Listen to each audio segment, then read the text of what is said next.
called Pots. Thrown in amongst puzzled onlookers, he stroked and pulled and glided his bow, head bent in total reverence to his vision of the spirit. While listeners wondered about the strength of their praise, his swollen eyes let loose the tears of the forgotten dead, and then the rhythm and the lift, and the notes that broke the rules of conventional acceptance, and the humble loneliness of the crucified stranger leapt forth in freedom's ecstasy. As Potts bent lower and lower, caressing the sound of his unspeakable compassion. And the tune was a happy tune, all naked and ready on the headland. But the gallant surprise of it all was the sadness and the pleading that came again and again, for those of us who listened closer when the soundpost trembled to the music of Tommy Potts. Lovely.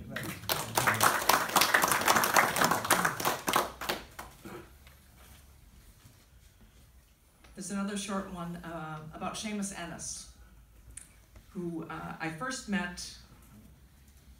The first and only time I ever met him was in the front room at Friel's in Milltown, Malbay. We were just there the other night, and there was a LP cover of one of his recordings on the wall. Seamus.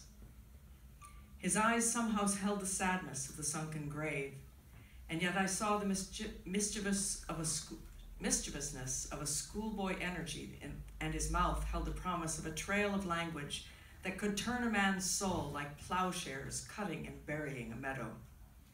While the ritual of assembling and buckling and then the droning fell into place with the sound of his voice, we all fell under some ancient spell that had its own spiritual inquisition. And later the chanter began to hop and leap on his knee, bringing alive images of pauper byways where frosty weather would re-echo the faraway bark of a neglected dog. And Seamus Ennis would continue on, pumping and squeezing out his awesome delivery that gave hope to a soul in mourning. And more images came of the purging of unborn hypocrites and their cries of relief from unjustifiable penances, as his playing became secular, and he fingered the call of Gaelic dignity, unshackled and free of shame.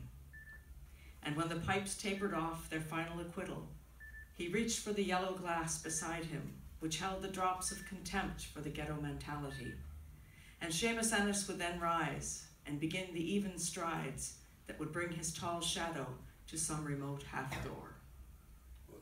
Lovely.